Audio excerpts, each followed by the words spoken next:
This is class 2 of iridology. Mary, do you want me to help you? Yeah, if you don't mind.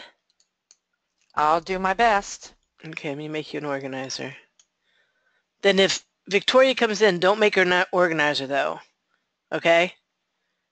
I only want one organizer at a time to try to keep my mouse from going, hey, Wiki. Yeah, that's fine. Okay. Alrighty, so this is iridology class 2. I put this in here because I'm sure you hear a lot of times that they say that the iris never changes. IPA says the iris never changes. Scientists and the medical profession says the iris never change. I disagree with that. I think it changes very, very slowly, but it changes. This is my picture of my eyes in 1990.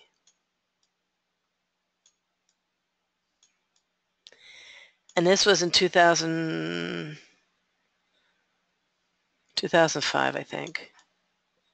Somewhere I get 2004, 2005. So that's 15 years. I have it up here, duh. That's 15 years.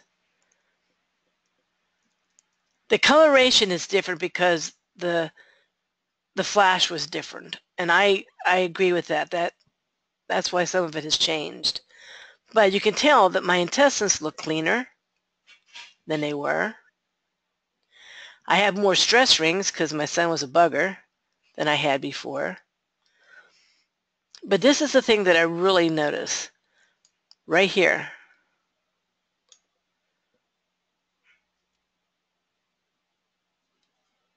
These two lesions.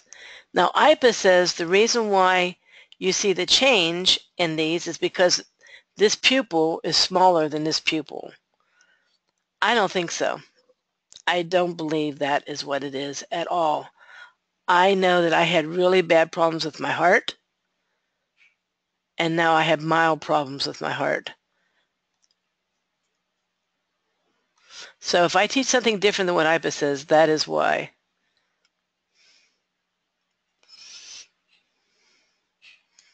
Okay. Somebody has their hand raised. Oh, there she is.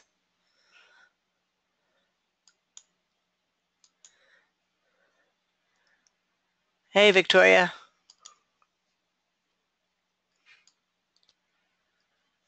Hello. You sure you have to be in here tonight? Yeah, I'm fine. Okay. Okay.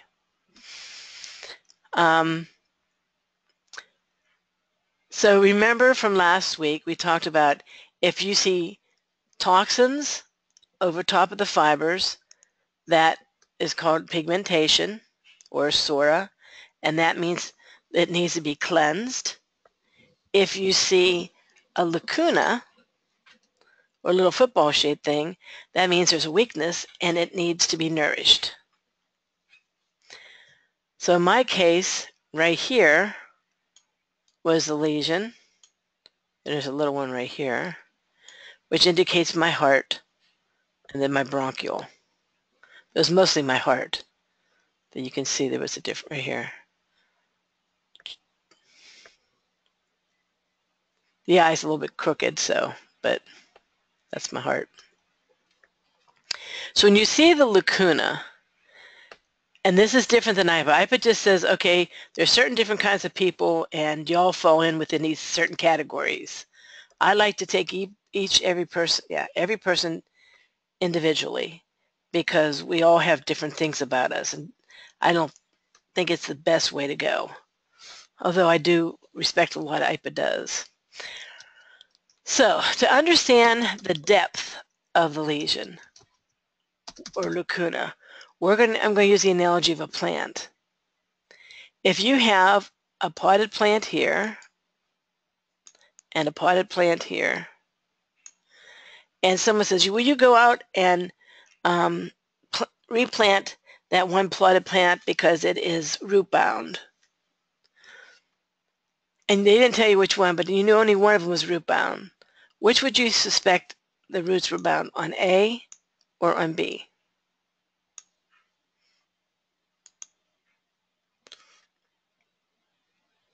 B. Good. Absolutely. On B. Oh man, my thing's going crazy again. So the thing that you look at is the outer leaves. That's where you're going to notice the difference first. So use the analogy of plants in your eyeballs, or nerves that come from the eyeballs. Whenever they start wilting, they will draw some of the fibers in. It looks deeper. If it's swollen, it'll push out and it'll look white. There's many different stages of lesions, but there's 4 basic ones. The acute stage is when there's a lot of inflammation. Like if you twist your ankle and it swells, well, let's say there's a certain organ or gland that is inflamed, it will swell, and it pushes on the fibers of the eye, and it looks raised. I've only seen one true white lacuna in my life. There was a young guy that came to one of my classes, and he was having a hard time breathing. And I asked what was wrong, and he had spray painted some Czar, I don't know if it is, it's like a shellac, clear stuff. He was painting that in his garage, a piece of furniture with that on his garage, and he didn't have a mask on, he didn't have ventilation, and his lungs were just killing him. When we looked in his eye, I said, oh my goodness, this is what acute lesion looks like. I've never seen one before. And I showed probably about 8 or 9 people in the class. We were all oohing on over his lesion. So the time to have the class, we had the class, and it was probably about a 6 or 8 hour class. We did the whole thing at one time. And when the class was over, because I had told people about seeing this in his eye, everyone wanted to see it. And we looked back in there, it was gone already. So it doesn't last very long. At least his didn't last very long. And his lungs were starting to feel a little bit better as well. So when I see an acute lesion, I think of inflammation.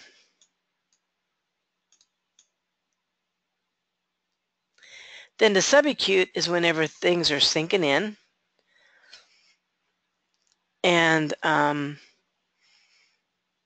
things aren't working as well, a little bit sluggish, the energy is low, it might be hypoactive or underactive. And these two, there's usually quite a bit of pain, or there can be quite a bit of pain.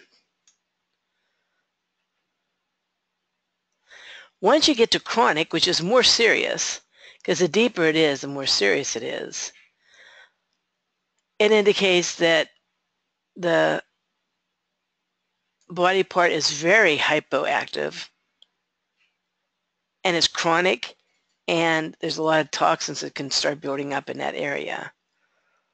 Sometimes you see pain here and sometimes you don't. By the time it hits degenerative, now it's illegal to tell anyone they have cancer, but once they have degenerative, I treat it as though they had told me a doctor had diagnosed of having cancer. There's very little function left in the iris of the eye. And it means that the tissue is decaying, or like I said, some people might have been diagnosed of having cancer when they come to you. There's 2 things I like to show you what I have experienced with this.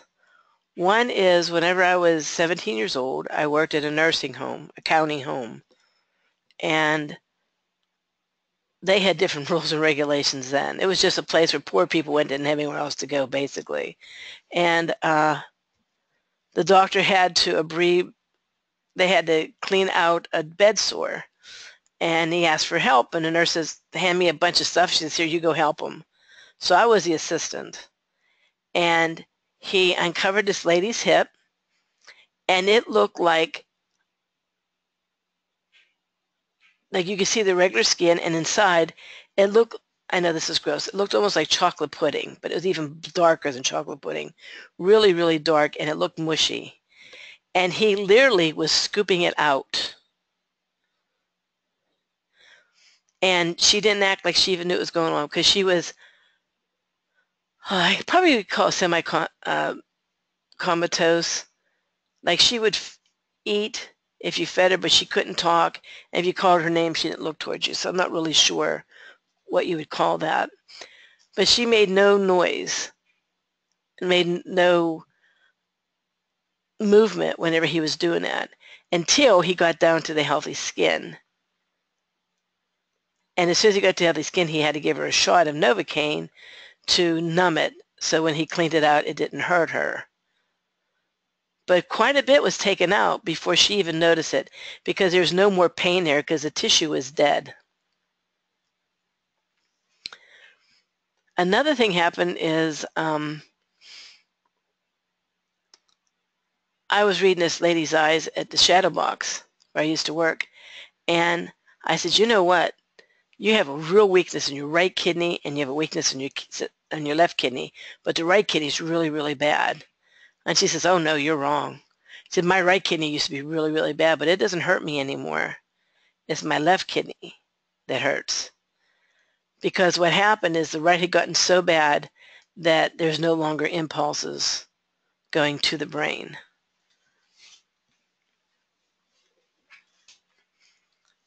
So when I see dark like this, I treat it as if it's cancer. I also tell people if they're here or here that as we nourish the body part, it's going to get healthy enough to complain. So if that lady had actually paid attention to me and had worked on her kidney, after a while her right kidney would start hurting again because it'd be getting healthy enough that the body would be able to perceive the pain. Does that make sense? Yes. Okay, good. So what I do now is when I see something that is degenerative or chronic or degenerative, I tell the people, I set it as a goal. I'll say, okay, we're going to nourish this. These are the herbs that I suggest for you. We're going to nourish this. And hopefully in 6 to 10 weeks, that kidney or whatever body part is going to start bothering you. It's going to feel uncomfortable. It's going to hurt. If it doesn't, then you call me up and we'll give you something stronger and more aggressive. Then, instead of quitting because they think the herbs are hurting their body part, they realize it is what it is, that it is healing.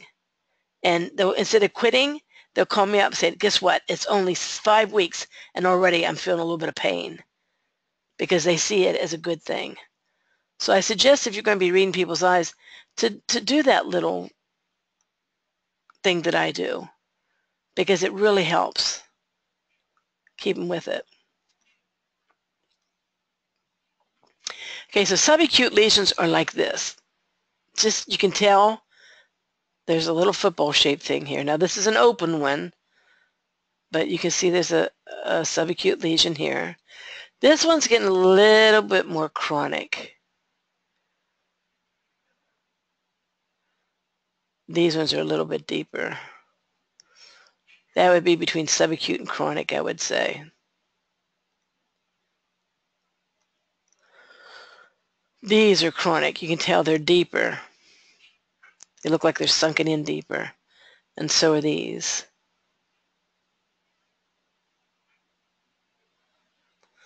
Remember, this is an open lesion or an open corral, and this one is a closed one. Oops. So these are chronic, pretty deep, very, very noticeable. These ones you might not notice right away, but you notice these. They're pretty in your face. But yet, you don't see a lot of black in them. This one you see black. See this little one? That's really dark. This, I would say, degenerative. And although I did not have heart cancer at the time, I did have congestive heart failure, which means my heart wasn't doing too good. And then these. They're small, but they're serious. I would rather have a lesion this big that's subacute than something like that that's degenerative, because this is really serious.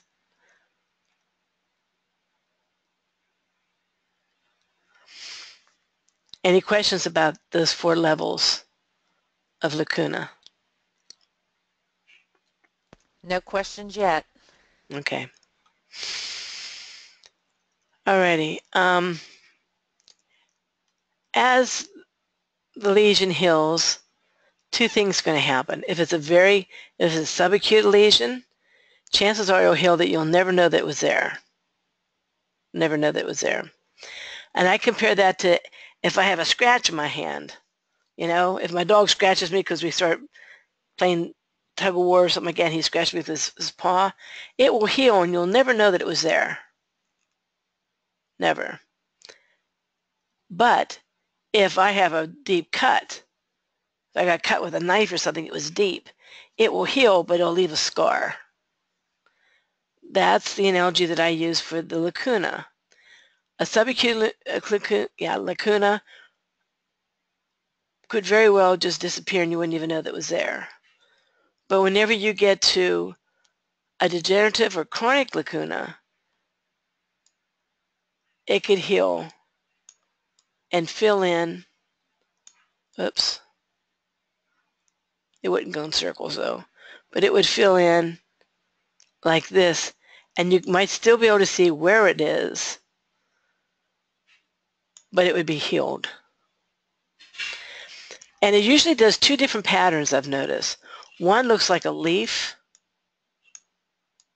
it kind of goes like this. Then one is just random.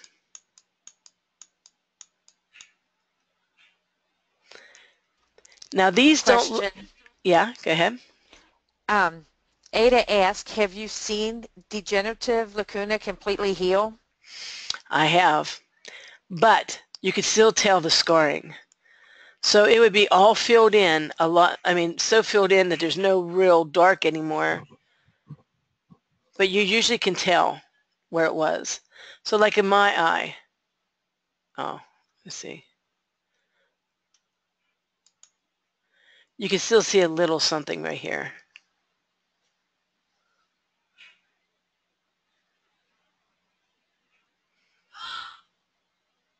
It's not 100%. So I'm glad you asked that. Okay, so they don't look like it, but these are actually pictures of irises. But I blew it up so that you could see what the fibers look like whenever they heal. This one would be like the leaf where it has lines.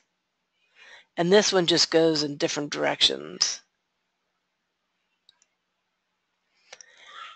These are quite a bit healed, but if it was me, I would probably still nourish the body until there'd be a healing line in there. Oops. Probably one in here. Maybe something like that. And for this one, I would like to see this, this, this, and this. And then I would consider that healed.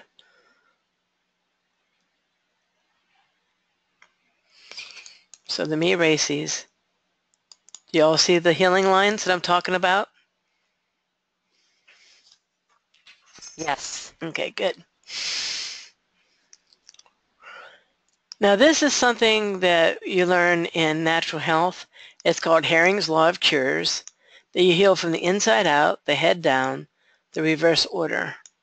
The reason why I put this on here, although I do believe it's true, is this reverse order things. And again, it's to prepare people so they don't quit. There are so many people in the beginning that whenever I suggest an herbal combination, they would quit because they didn't understand what was going on with their body. The body will start complaining, so their kidneys didn't bother them for 5 or 10 years, and all of a sudden it's hurting again. Not getting worse, it's just healing. So they're feeling the symptoms that they had a long time ago. the body will cleanse.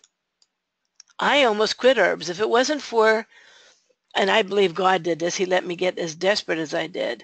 If I hadn't gone as desperate as I did, I probably would not have stuck with the herbs. Matter of fact, I quit the herbs because I take the herbs for about a week, and I felt like the flu. And I called the lady up and I said, to Carolyn, I said, you know, these herbs are giving me the flu. And she was new and she didn't understand some of this stuff. And she kind of laughed. She said, how can an herb give you flu? So I quit taking it for a while and I started feeling better. Started taking them again and I felt like I had the flu again. So I quit taking them. And it wasn't until I became desperate, life or death desperate, that I started taking them and just lived through that, feeling like I had the flu. So let people know this.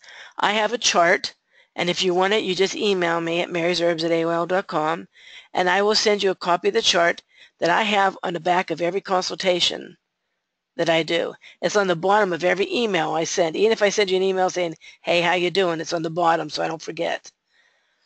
That to an article that tells you what can happen.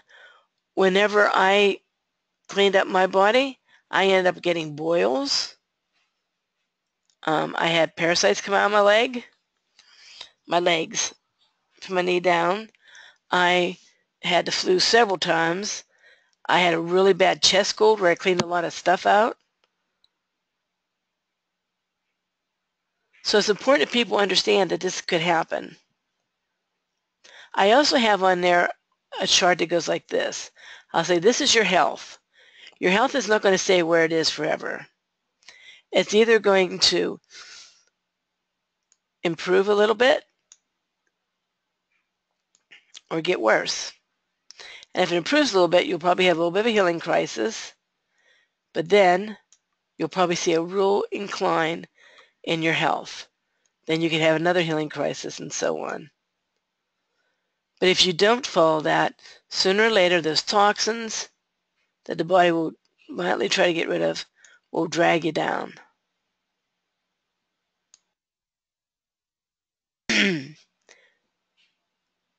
Do you have anything to add, Victoria?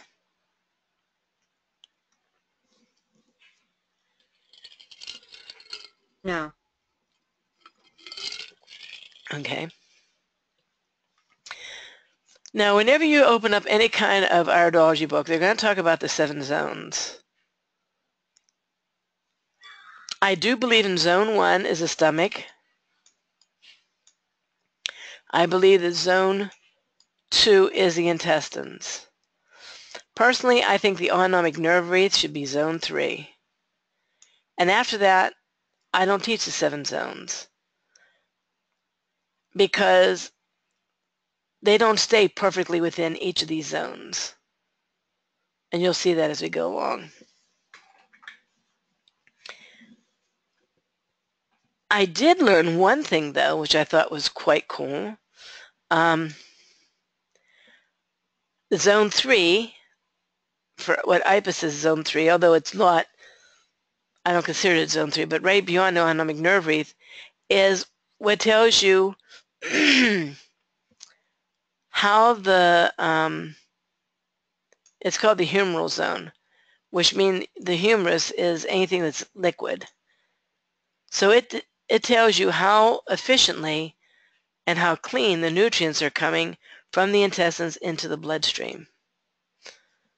So that's why we see leaky gut there, because it's leaking out through the intestinal wall and into the bloodstream and lymph node that way by being filtered. But the main reason why I do not teach the 7 zones is this. Back in Dr. Bernard Jensen's day, people ate differently. They ate a lot of raw vegetables, a lot of raw fruits. Their bowels were different than nowadays. Excuse me. I took the brown part of this eye, the pupil, and this lesion. Excuse me. This lesion. I took it, I copied, and I pasted, and I pasted. Then I drew the autonomic nerve wreath. This part right here. In each of the eyes. The autonomic nerve wreath follows the contour of the bow. So if your bow is tight, the muscle of the bow is tight, it's going to hug the pupil. If it's normal, it's not. If there's a lot of fecal matter in there, it's going to be a lot larger. So looking at the chart, this does not touch the autonomic nerve wreath, so it would be the lung. This one does touch the autonomic nerve wreath, so it is the heart. This one is inside the autonomic nerve wreath, so it's a diverticulum.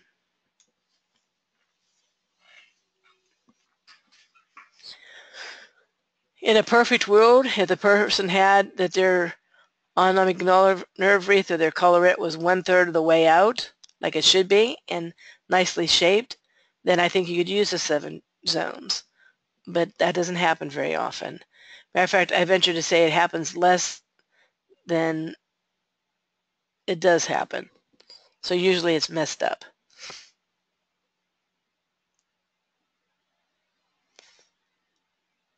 And here's some examples. This is the autonomic nerve wreath right here.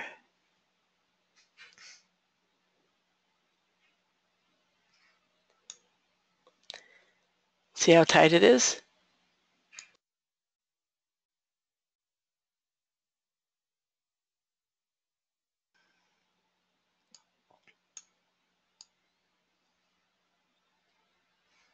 This one's about 1/3 of the way. This is probably the nicest shaped autonomic nerve wreath I've ever seen. This one, oh man, the autonomic nerve wreath goes out like that. So this one, you couldn't use the 7 zones. This one you could use the 7 zones perhaps. This one, no. So I will teach zone 1 and 2, and then we'll talk about the autonomic nerve wreath. And after that, you have to go by wherever the autonomic nerve wreath goes. So zone 1 is right around the pupil, and it indicates digestion. Now the pupil itself, in pupil tonus, tells you what's going on with the spine. But I'm talking like right beyond that.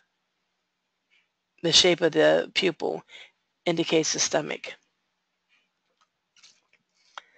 And what immediately next to the pupil shows the health of the lining of the stomach.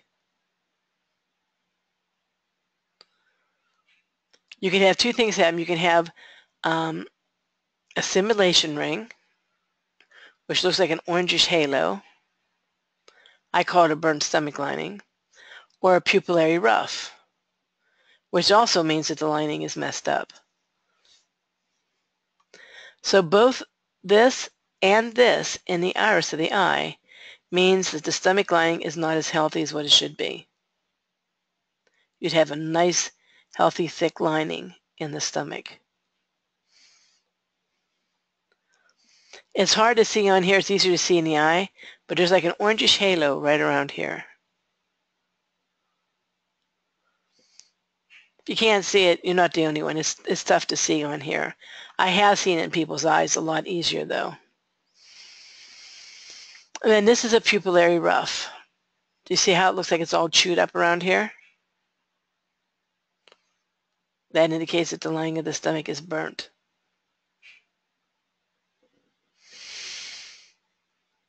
Any questions about that?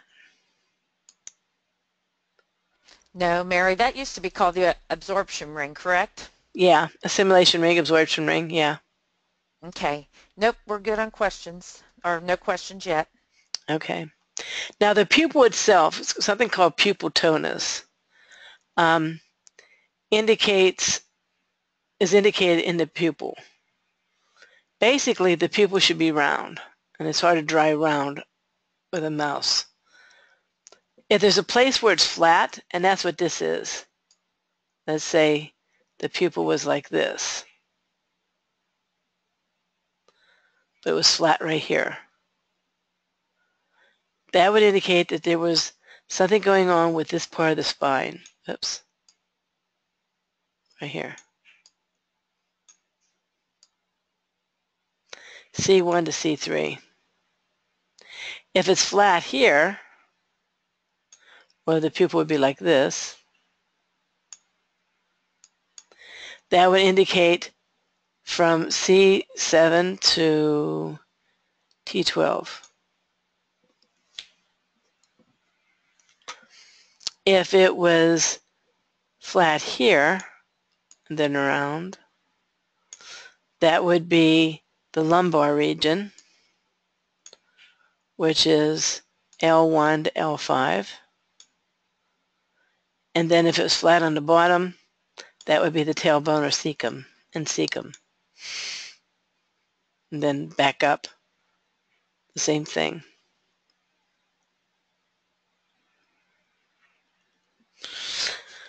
So other things that show up in the pupil itself, we talk about the pupillary ruff, but two other signs. One is where it looks like it's ripped out. And I only have one picture of this. That would indicate a stomach ulcer. And sometimes there's something that looks like little hypoglycemic peaks. I mean, little teepees. Those are called hypoglycemic peaks. It's illegal to tell someone they have an ulcer, but you can tell them, man, I worry about you developing an ulcer. Or I always ask the question, I say, did the doctor ever tell you have hypoglycemia? Because you have these peaks here. And they used to be called hypoglycemic peaks, but it's illegal to say that now. But I'm just curious if the doctor told you have hypoglycemia. And people get the idea. I don't believe in breaking the law, but I try to be as honest as I can within the law's limits. So, this is the hypoglycemic peaks. Do you see little things that look like little teepees? Here's a big one right here. Can everybody see those?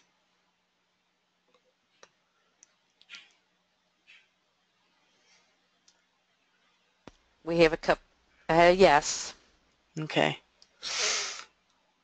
And then do you see here how it looks like it's ripped out? Now this is a pupillary ruff around here, but this looks like it's ripped out. That is a stomach ulcer. The person knew they had a stomach ulcer. Okay, good. I don't have a lot of pictures of those. I do have some hypoglycemic peaks, but I only have one other stomach ulcer. I don't get that many of them since I had my camera. Okay, so still within zone 1, you can tell what the digestion is. And what you can do is you can see the sphincter muscle underneath the tissue. It looks like a solid band like this. And it reminds me of a watch band that men wear, metal watch bands. I don't know why the first time I saw it, that's what I thought of. Now some people will argue that under acid is lighter than the rest of the eye. Some people say darker means over acid in the eye. What I do is whenever I see a stomach band, I ask the person, do you burp? If they say, yes, I burp all the time, then I know they're probably lacking hydrochloric acid, and the digestion, I mean the food is fermenting in the stomach because it's not digesting it. If they say no, but I do bloat and pass gas, then I suspect that the digestion is coming from further on. If someone has a lot of acid reflux, like my daughter had, before I had a camera, she had a stomach ulcer when she was 8 years old. Actually, I wasn't even in herbs then. And I didn't understand what was going on because she ate well and, you know, didn't have a lot of stress in her life. But I went to the doctor, and here she had the vagus nerve that was coming out of her neck was pinched, and it was producing too much stomach acid. And that's how she developed a stomach ulcer.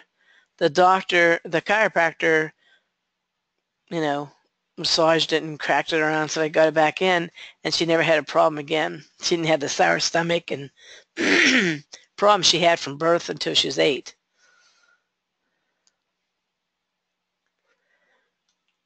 And this is what it looks like right here. See that band? And this band? Now, a lot of people would say that this is under acid and this is over acid. I just ask symptoms. And here's another band. Can you all see that?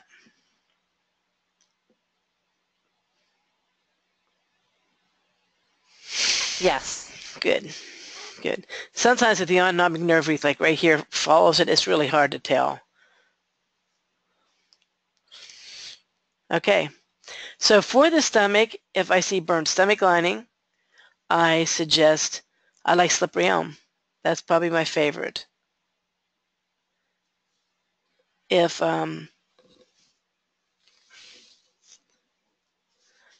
they blow to pass gas and I work with the liver, maybe give them proactazine or something.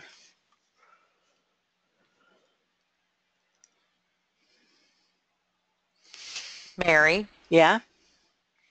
Ada said, so normally you are not supposed to see the armband. Nope. You shouldn't see it at all. No. Let's see here. Usually, often you do. Okay, like this one. See, you don't see that band there. Maybe just a little hint. This one you do.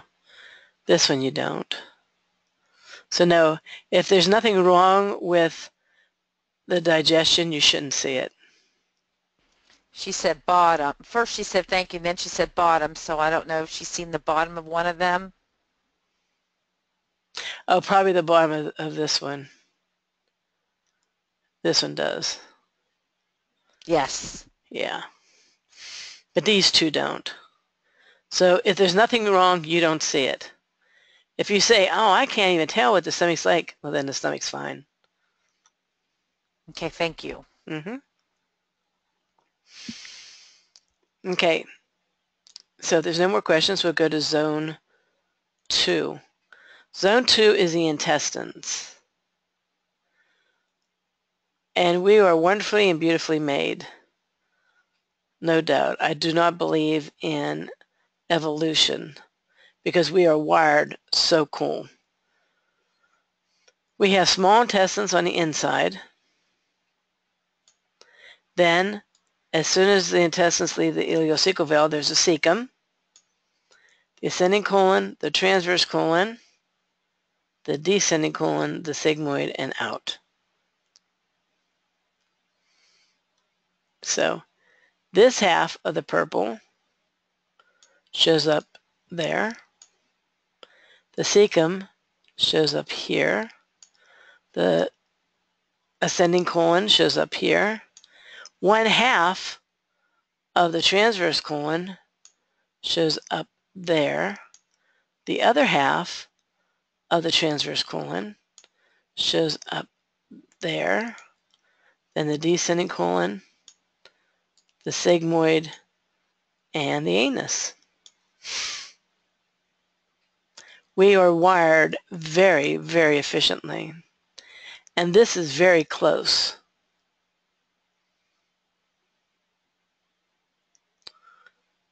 Very, very close.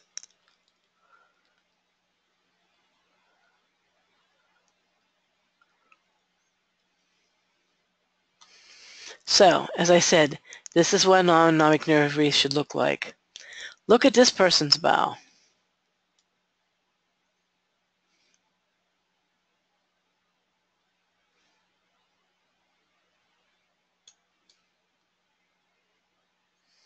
It's really spastic. So I suspect that their intestines are like this.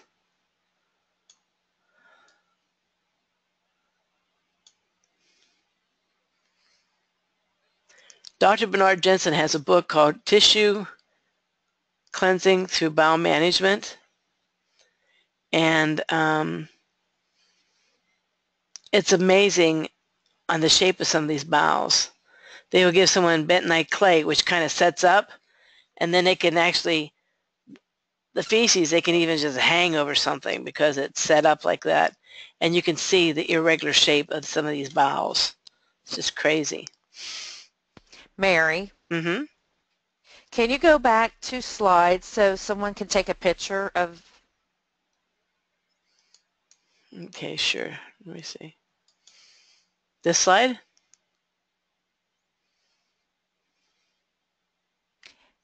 Yes. Okay. Let me do, you could do this slide too. This one's one I think helps the most.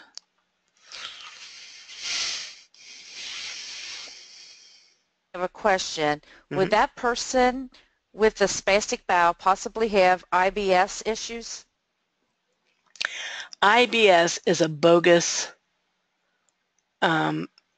diagnosis. Absolutely bogus. IBS should be called the patients complain about their intestines. We have no idea what's going on. That's what IBS stands for. So if they cannot find something wrong with your intestines, they'll tell you have IBS, irritable bowel syndrome. Any kind of syndrome is not a truly diagnosed anything. So people with IBS or people that have that spastic bowel can be told they have irritable bowel syndrome. But people that don't have it can still be called that they have irritable bowel syndrome. If the doctor can't find it, that's why he calls it IBS. It's not a diagnosis. Kind of makes me mad that they do that.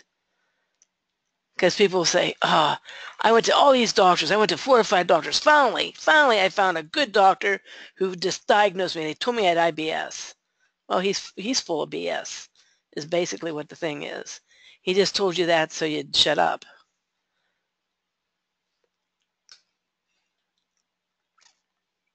Sorry, I get a little testy when it comes to irritable bowel syndrome. I guess my bowel's in a little bit irritated. But this is a spastic bowel. And it comes from the nervous system. So when I work with a spastic bowel, I always work with the nervous system. Now this person has a pretty decent autonomic nerve wreath. So it's probably, because you can see the nerve wreath really good. So they're probably just someone that holds a lot of stress in or has stress in their life.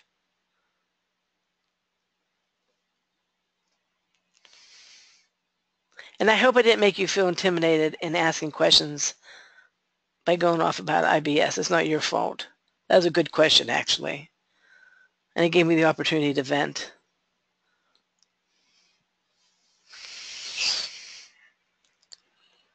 Okay, so as I said, the intestines follow the contour of the bowel.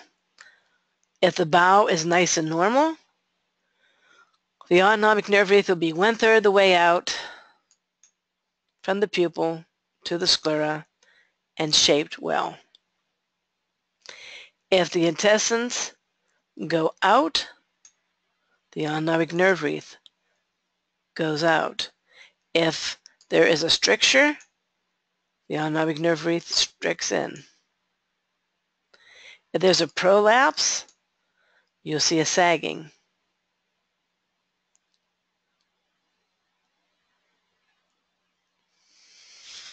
Anybody have any Hey, questions? Mary. Yeah? Yeah, I think on the last slide, what would you recommend for stress? For this person, I would probably, if they can tolerate it, maybe Nutricom. For some reason, Nutricom works a lot of times that have spastic bowels. Or maybe nerve control or Chinese stress relief, something like that.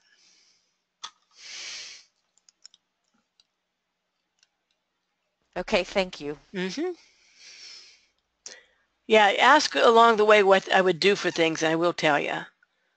Because it doesn't do you a lot of good telling someone, oh, this is what you have if you can't tell them what to do for it. And I sometimes forget that. So this person, this part of the bowel right here, sags a little bit. See how it sags? And this person, they're sigmoid. Oh, where is it? I guess I don't have the thing. This is a sigmoid, so they must sit a little bit too long on the toilet. And it's collapsing a little bit.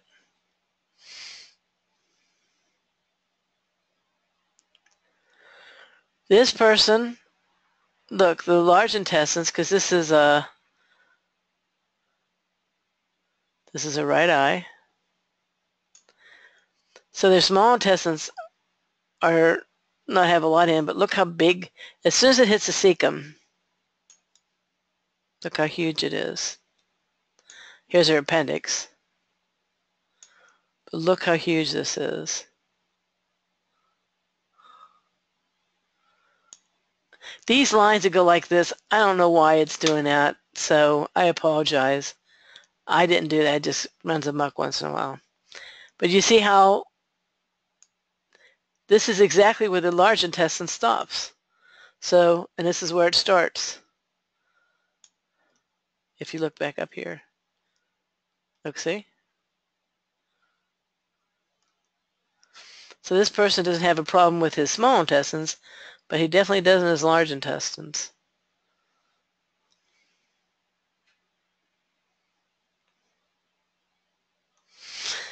And then you can tell if the bowel is toxic whenever it's darker around the pupil than it is other places. This should be a blue eye. It's hard to tell because the picture's not that great, but there's fibers here. This should be a very strong blue eye. It's hard to see where the autonomic nerve should be because it's so thin, but it goes something like this.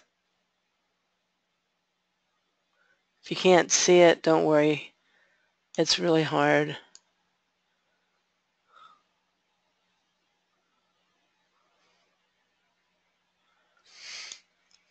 So whenever you see that it's toxic around the pupil, that means the bowel is dirty. Either the person doesn't have enough fiber in their diet, or they're not having enough bowel movements, not enough fermented foods in their diet, or good bacteria intestines. Something's going on there. Whenever you see those toxins spill out past the wall of the intestines, you know that's leaky gut. So I would suggest for the leaky gut, lots and lots of fermented food, and probably, for this person, probably everybody's fiber. So it can pull in or pull out some of these toxins, and the slippery elm can heal and spackle the holes. You might even want to add a little bit of L-glutamine so that the toxins don't get into the bloodstream. You want... Mary, Yeah? someone asked, what will you do for ballooning, prolapse, or stricter bowels? Very good question. Let's go back one by one. For the ballooning, first you have to stop doing what's bad for it. When I see this down by the cecum, this ballooning, it's usually because people don't like to use public restrooms. And they get the urge to go to the bathroom because the body is doing a peristaltic action and pushing all the feces down here, and you won't let it out. So anywhere in this area, like from here down to here, can balloon out because of that. So first, if you gotta go, go. And I'm one of the people, I don't like using public restrooms, so I understand it. I can sympathize with you, but still it's not good for you. For this ballooning, if it's just slight, if you eat a lot of raw vegetables or fruits and just go regular bowel movements, it probably will tone up a little bit on its own. If not, Cascara sagrada and magnesium is what I would suggest to help tone that up a little bit. For the stricture, I would first make sure that you have a lot of moisture in the intestines because this muscle is really tight. If you have a big feces right here, it may not be able to pass through. So don't use a lot of fiber for these people, like psyllium and stuff like that. I met a lady my first iridology class, she had gotten operated on because she had taken what they call the Ivy cleanse, which is a good cleanse, don't get me wrong. But she did the psyllium hulls and the bentonite clay. I think it's aloe vera or something like that. I can't remember. And it set like cement. And she had a stricture she did not know about. That's why before I tell anyone to go to cleanse like that, like Ivy cleanse, I insist on seeing their eyes to make sure there's a problem here. And it set and it couldn't pass that, and she had to get it surgically removed.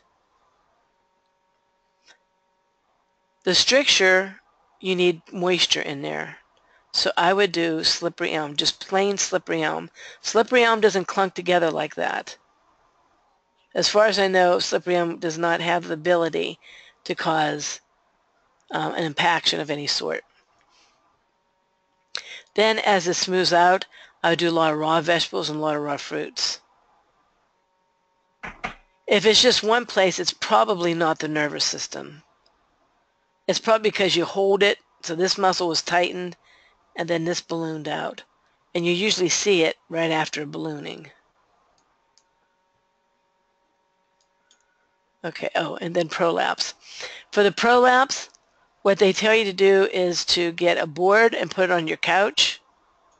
They said an ironing board, but I don't think people have ironing boards anymore. At least I know I don't. Put one board on the couch and then your head upside down. I mean, lay on it. One on the floor, one on the couch. You lay on it upside down like this, and you gently massage your stomach like you're petting a cat. Massage it up.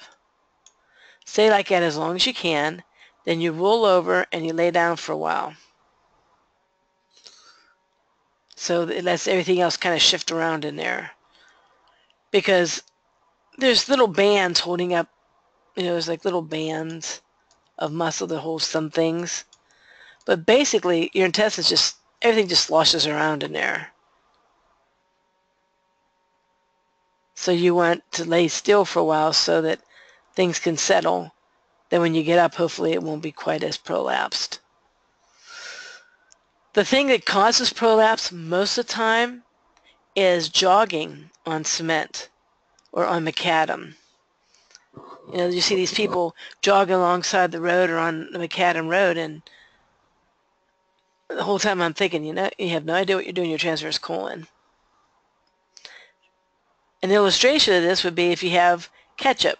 If you have ketchup and you turn it upside down and you shake it, some of it comes down, but if you hit it against something, it all settles down to the bottom. Well, that's basically what you're doing to your intestines. Then if you have a lot of fecal matter on here where it's heavy, it sags even worse.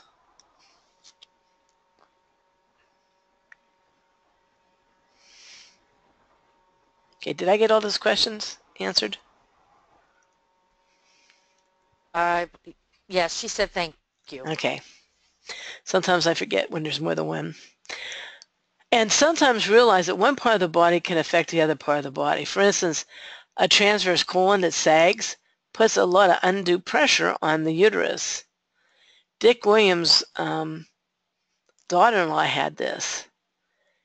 And she couldn't get pregnant. So Dick told her to do, like I said, the slant board and massage her stomach up. And he said one time she comes running, he says, "Guess what, Dad?" Because that was her. She called him Dad. He says, "You got me pregnant." He laughed about it because that didn't sound too good. But what she meant is finally, after a lot of years of trying, because the transverse colon was up enough, the egg could implant.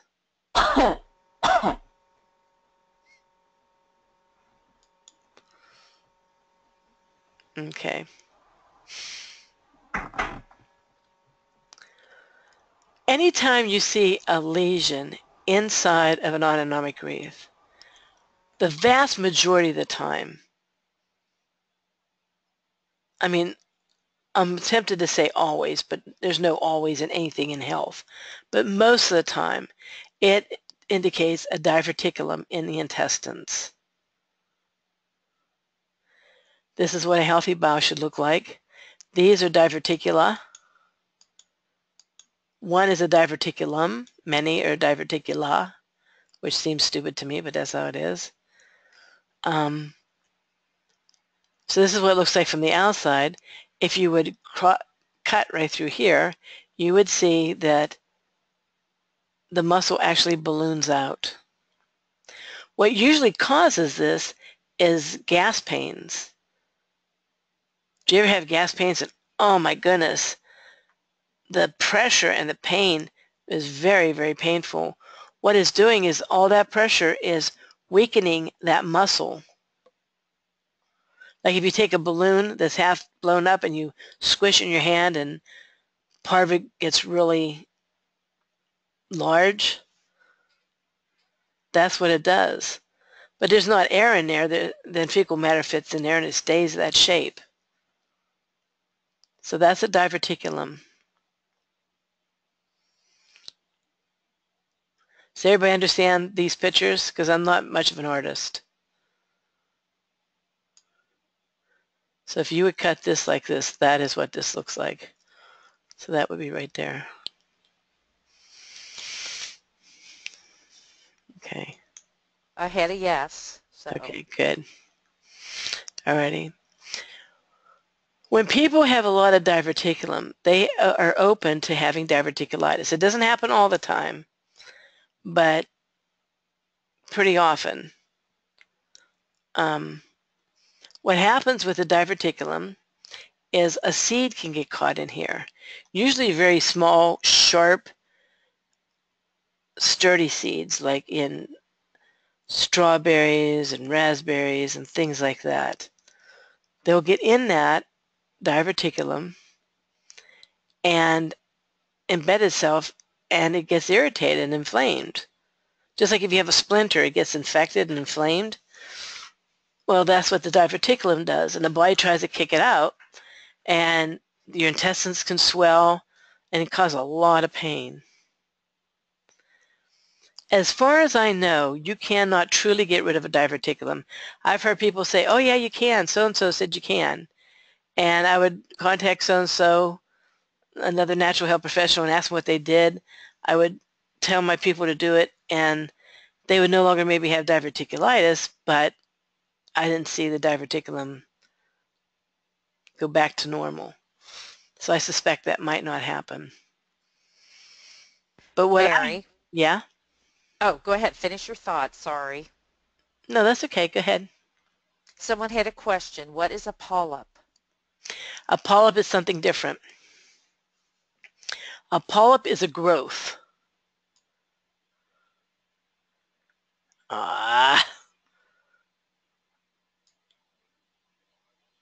Okay, there you go.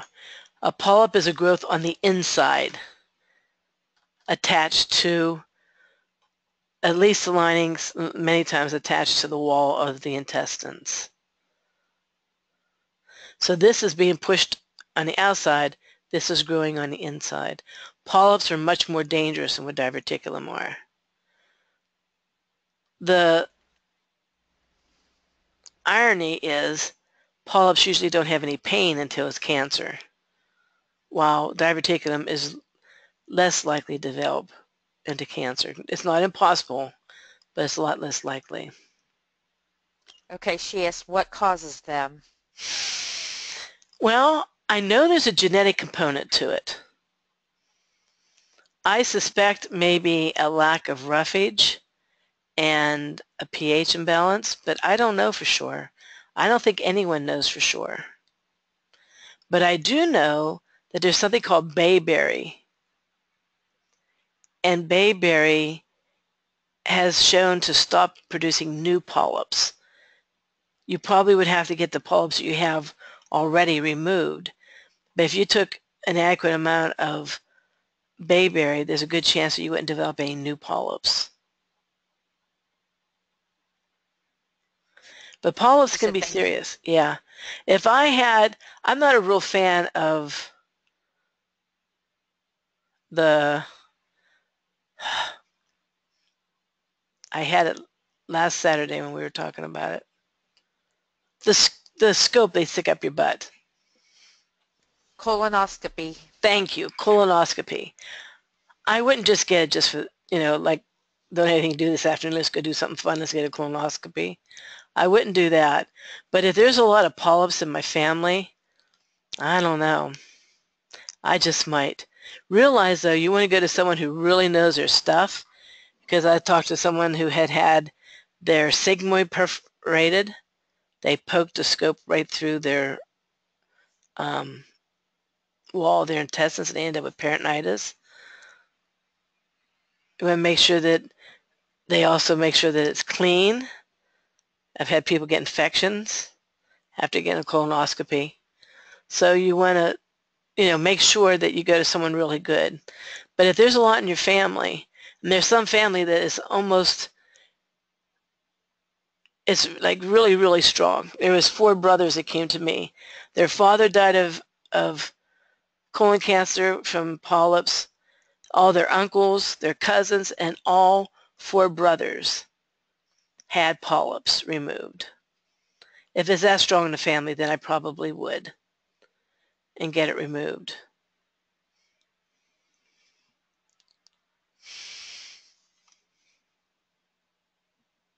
Okay, any other questions about polyps?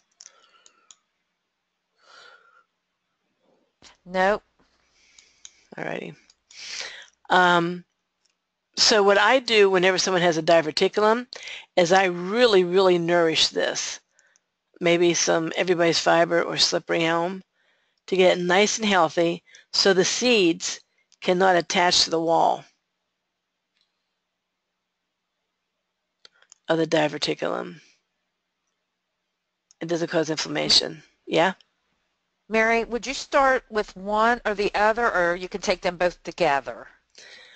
You can take them both together, but I really like slippery elm. Slippery elm will help heal the lining, but what happens with these diverticulum is they get very toxic. So whenever I do the everybody's fiber is to try to pull some of that out.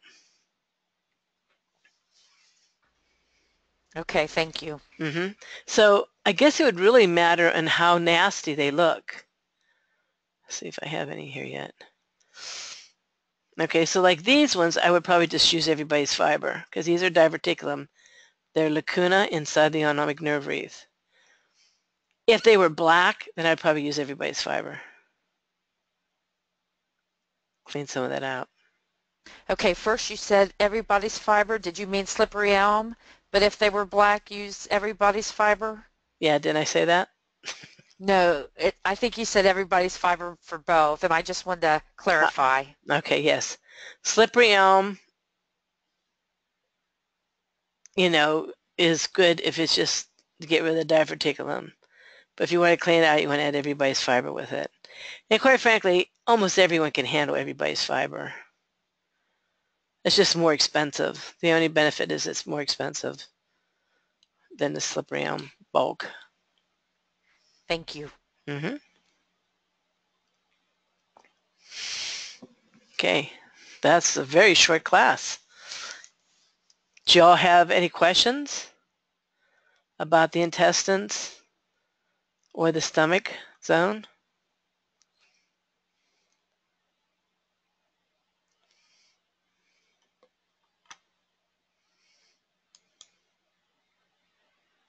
I don't see any. That was a short class. It was. I think that's the shortest I've ever had ever.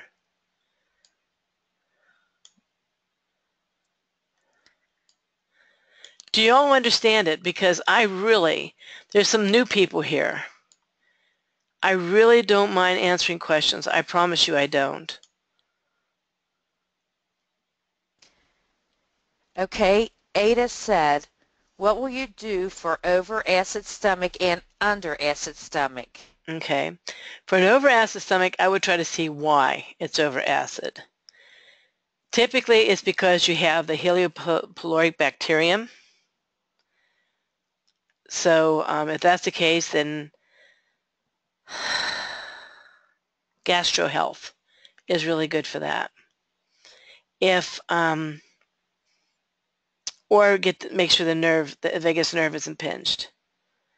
For an under acid stomach, I would build up with slippery elm, because chances are if there's not been any acid in there, the body has gotten rid of some of the mucosal lining.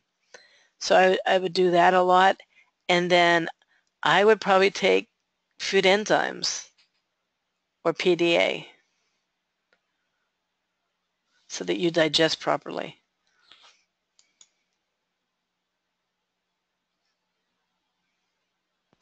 Can you go over baking soda? Yes, don't do it.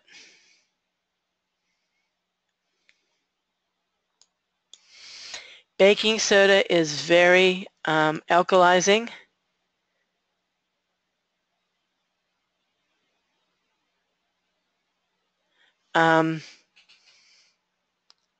But it alkalizes too much in the body, and it gets into the bloodstream, and it can cause hardening of the arteries.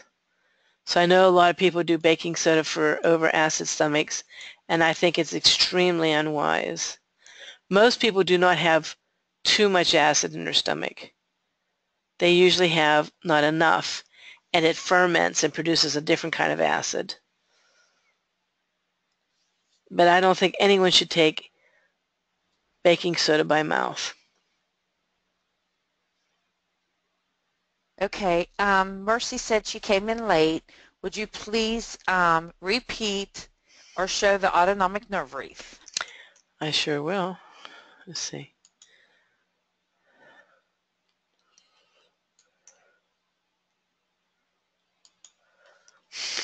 Okay, this is the autonomic nerve wreath right here.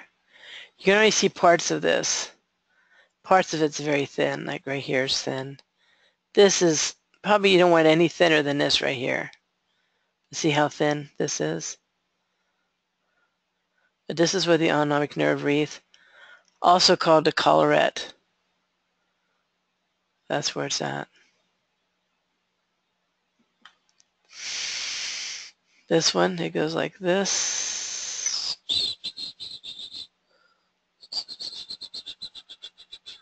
Look at this diverticulum, how deep that is. Y'all see that? Not so good. Then this one goes like this.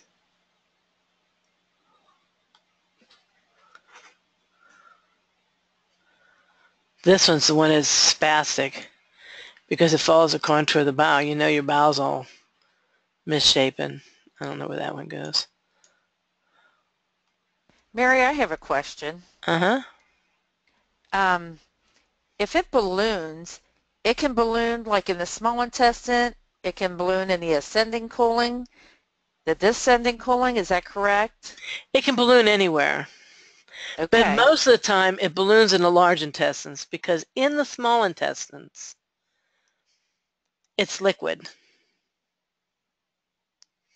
So unless you have a growth in there, it usually does not balloon in here.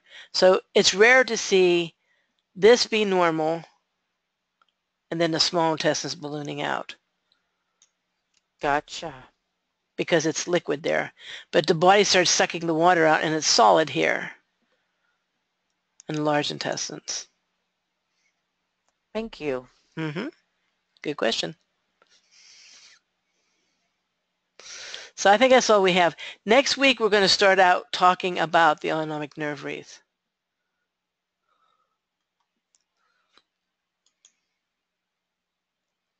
Mary, I think you cut out.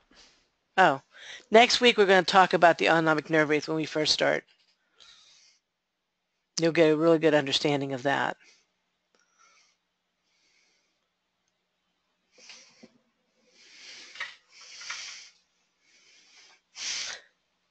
Okay, anything else? Inquiring minds. No, I don't. Just thank you, Victoria and Mary. And Sherry. Sherry helped out. Thank you very much, Sherry. I appreciate it. No problem. I didn't mind. She said, and Sherry. Thank you. Great as always. You know, and it's something, Mary, because I can go over these classes and now I'm like, oh my gosh, it's so much simpler. So it's things start clicking after you do it once or twice. So that's Yeah. great. And I think it's also good to get classes from several people. I've taken now, I think 14 or 15 different iridology classes. 15. Wow. Yeah. And people will say something in a way they go, oh, wow. Just like whenever I told you about this part right around right here, indicates Uh-huh. the things that are in the blood that came from the intestines. You know, the humerus. I knew that it Uh-huh. spilled into the body, like into the gut, but I didn't realize it's also getting into the bloodstream. So these toxins are in your bloodstream as well. And that was just from talking to Betty Sue this weekend. I mean, yeah, this week. So, Yeah, Ada even said, I agree. It's easier to understand now. hmm It's like I feel like I made it so hard at the beginning, and now it's like, oh, I see that. You know who tells me that usually are people that's taken other classes first. And I think it's because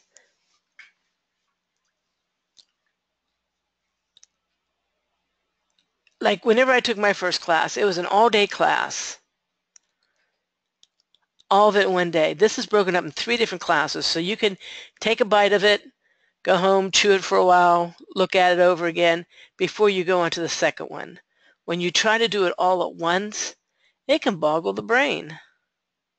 I don't like teaching it all at one day, you know? I agree. I go back and listen to the classes, and I take little at a time, and it's like, oh my gosh, I missed her saying that. That makes sense. hmm Diane said, it's your teaching method. You make difficult concepts easy to understand. And I do agree with that, Diane. Oh, these guys are sweet. Well, I'll tell you what, I was so frustrated when I took my first iridology class. We had to say something to get our certificate, and I got a certificate. I said, after taking your class, I know for a fact, because that's what we had to start out with, and he had a big screen up with the eyeball on, and I hit my hand against the screen. I said, that's an eyeball. And I sat down, and he laughed, and everyone laughed. I was serious. He didn't know I was serious. I was so upset. And he gave me a certificate anyhow. But I went home, and I cried because I wanted to learn this so much, and he was talking everything all at once. Like he would take an eye and tell you everything that was going on in that eye. And it just boggled my brain. So there's a lot of things that we skipped. You know, we skipped the fact that there's something going on with their bronchioles and their gallbladder probably has stones. But I think if you take an eye all at once in the beginning, it's just mind-boggling. So I that's, agree. so And I, Mercy even said, yeah, it's a lot of information.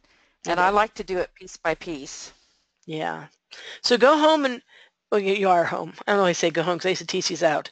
But look at people's eyes. Look at, actors. Get a movie where they have a lot of close-ups, a lot of love scenes where you see close-ups. You'll say, oh, that person has a toxic bowel, and. Um, but try it on different people and get really secure and understand this before we go on to the next step. Probably the thing that people say, oh, I feel wore out, is the last class, and that's class number 4. And what I ask you to do, if you can, is send pictures of your eyes, your friend's eyes, your neighbor's eyes, and we do mock consultations. I'd like for you to send them to me sometime this week because I'm going to be kind of busy towards the end of the month and we may not get them in. So also remember the last Tuesday of the month is on the nervous system, not the 4th iridology. It's the first week in November. So by the end of the last Tuesday of the month, if you want your eyeballs to be looked at, let me know or send them to me and we'll get them in. But sometimes send them a day or two before. I'm not going to be able to do it.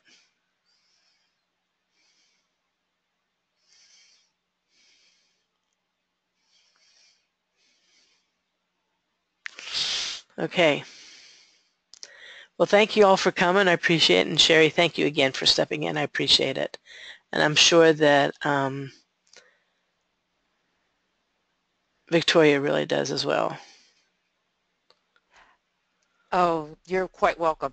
Amanda asked, who's the best person to go to put your tailbone and back into place? A chiropractor who uses a massage therapist is the best.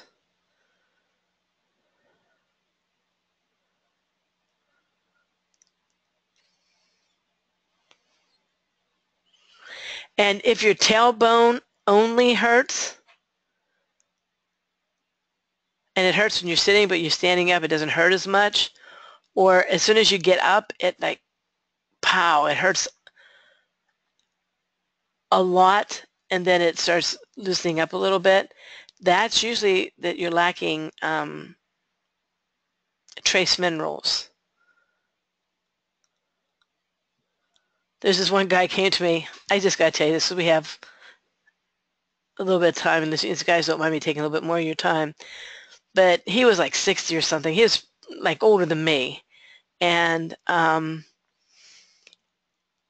was reading his eyes, and I said about his lower back. He says, oh yeah, he says, I was born with an extra bone in my tailbone. I had to get it removed. He says, it's been bothering me. And I asked him how long it was bothering him. It was just a couple years. I said, well, wait a minute. If you were born that way, why didn't it hurt from birth on? And he looked at me like, oh, I never thought of that. And I said, why don't you try these trace minerals? He took, then it was called, oh, I can't remember what it was called. Aero Minerals or something like that. Nature Sunshine had them before they came out with the better tasting ones. And he took an ounce in the morning and an ounce at night for 2 balls worth, and it went away. And he never had the pain in his tailbone again.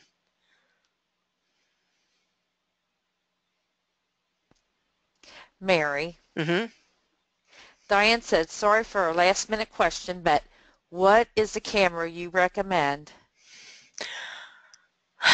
There's scopes, and if you email me, someone sent me a picture, sent me information, I think it was Ada, if I'm not mistaken, sent me information on how you can get a scope that seems really, really good. Yeah, it was Ada. Okay. Typically, I would suggest you go to a store and tell them what you want and get one there, like at Walmart or something like that. Usually people spend $150 to $250. You don't have to go like crazy. But that's what I would do because I have Lumix and it's the 5.5. It works beautifully. So then I bought a Lumix 8 and it didn't work. And I bought a Lumix 12 and it doesn't work, even though it's supposed to have all the same features. So I would go and see. About whenever I think I know which one to tell people, they don't work as well. But that scope that Ada has works really good. Her pictures are good, and not only that, you can even see the sclera. The flash doesn't bleed out the sclera, but they were nice and bright. And she had one genetic brown eye and one genetic mixed eye, and it was beautiful pictures. Okay, back with Amanda's question, when she was talking about the minerals with the tailbone, she said, when I sit, it hurts more. When I had my baby, I got messed up. Okay, but what causes the minerals to get out is losing body fluid. And when you have a bad baby, you lose a lot of body fluid. I'm not saying that your tailbone's not messed up. It could be. But I would try the mineral chi, an ounce in the morning, an ounce at night, for 2 bottles worth, and see. Because there's a really good chance that it also could be that. Because just think of it, you lose a lot of blood when you have a baby and a lot of amniotic fluid. But if it hurts more to sit down than it does to stand up, that sounds like trace minerals. I would at least try it and then let us know.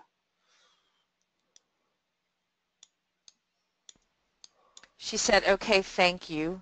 Mm-hmm. And Mercy said, Mary, do you ever teach live classes? Oh, that's what I always used to teach before I got so heavy into webinars. Yeah, I love teaching live classes because you can see people's faces. Like, these guys don't say anything. I'm like, are you even out there? Am I like boring you to death or something? So I love live classes. If you're in our group and you get 20 people, I would travel anywhere to do a live class in the country. I can't go like to Russia or nothing, but or New Zealand.